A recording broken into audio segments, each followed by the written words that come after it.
For the past week or so, I would say for the last 6-7 videos, I've been using the Andycine A6 Pro with my Sony ZV-10, and wow, we notice a huge difference at this moment that I don't have the display. It's small and it's a lot harder for me to see what is in focus and if I want to put everything on frame. So once we use it, we don't want to go back.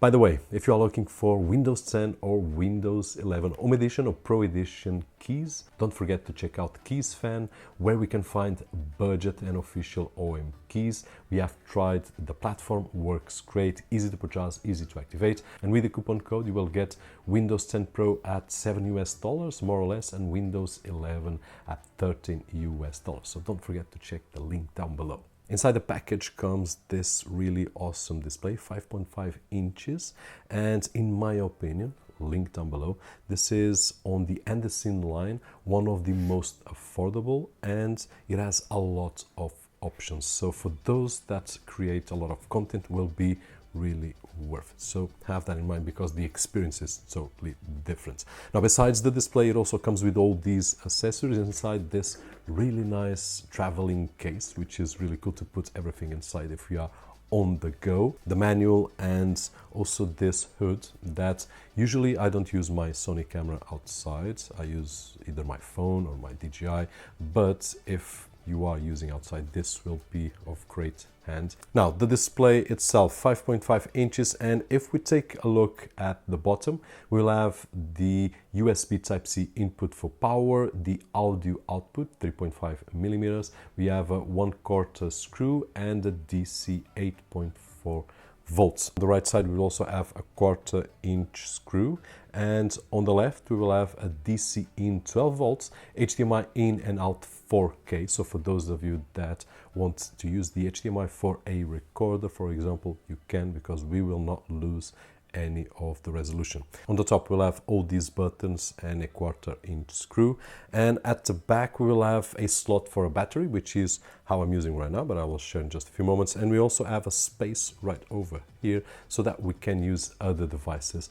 wireless transmitters and so on and so forth, which I don't use. And at this moment I've got it here on my Canon M50, which was a great camera, but at this moment I use my Sony ZV-10, and one of the ways that we can put it in is just with any 1/4 inch screw that we can put on a cold shoe or in a hot shoe, doesn't matter, and we will be able to. Now, my favorite way is to use the arm, which comes included on this kit, and with this arm we can have a lot more freedom. Now, on my particular case, Sony ZV-10, I've got a small rig cage, so I have got at least 3 spots that I can place the cold shoe mount, and with the arm, of course. One of the advantages of using the arm is that the display itself will be able to rotate, so it's great to see the image at the back or the image that I've got at the front. And then in terms of connectivity, we just need to put in the HDMI cable connected, which in the Sony camera it comes from the left to the right, but here comes from the right to the right, so the cable is a bit big, but it will work on either case of the camera that we are using. To power it up, my favorite way is using the battery that I'm using right now, which is the NP F960, and it will last for a long time. I would say that recording as I do, you could record 2-3 videos per day plus the b-rolls and so on and so forth. I would say that for 2 days you will be more than fine, and then at the end of those 2 days you just put it to charge, and that is it. You can use, for example, the charger that comes with the display. That is it.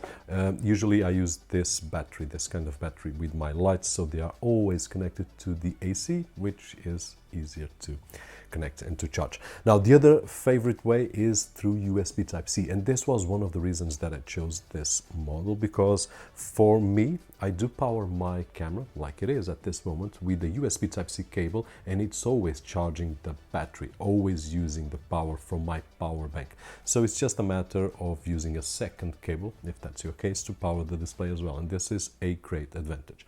Of course, lastly, we have the DC in, which we can also use if we have other gear with a DC output, or my least favorite, using the power adapter, because I don't like to have the camera fixed to a spot. I'm recording right over here now, but I will record later on that room, so I just pick my tripod and there we go. So my favorite way is with the battery, which is a small investment. The display is a touch screen display, and it has a lot of options which will help us to record any content. The first one, which is obvious, is the size, which will help us to visualize what it is, and not only on this kind of shot, but also when I'm shooting, and I can see a lot better if I'm in focus or not. If I'm doing manual focus, which is what I do for B-rolls, then I will see a lot better, which in this small screen it's not easy to see.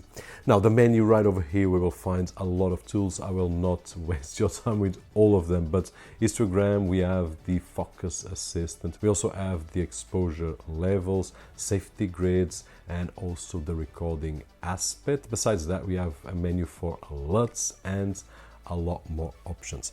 One of my favorite things are the shortcut buttons that we have, the F1 and the F2, and we can configure to any of the options. In my particular case, I've got the F1 to rotate the image, and this is really awesome because for those that, like myself, besides recording for YouTube, we also do some content for Instagram, then this is a must-have. We just press the button and it will rotate the image the way that we want. And with this, I've got a setup that for me at this moment is really awesome. Starting with the Sony ZV-E10 and my Sigma 16mm 1.4. Then I've got a cage from Small Rig, and besides that I also have the microphone from DJI Mic, which I'm not using at this moment. I'm using the Zoom H1N, which is an awesome microphone, with my Sony lapel, and the Andycine A6 Pro, which makes the setup a lot better.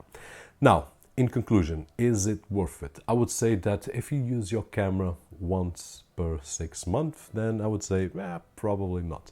If you use your camera like myself every single day, or almost every single day, and if you want to make your life a lot easier by framing the shot and so on and so forth, then this is totally worth it. And they have a lot of displays, a wide range, cheaper and more expensive. This is one of those more affordable, but being affordable with all these options that we have seen, like USB Type-C power, which is something that usually we only see on topper end models and on more recent models.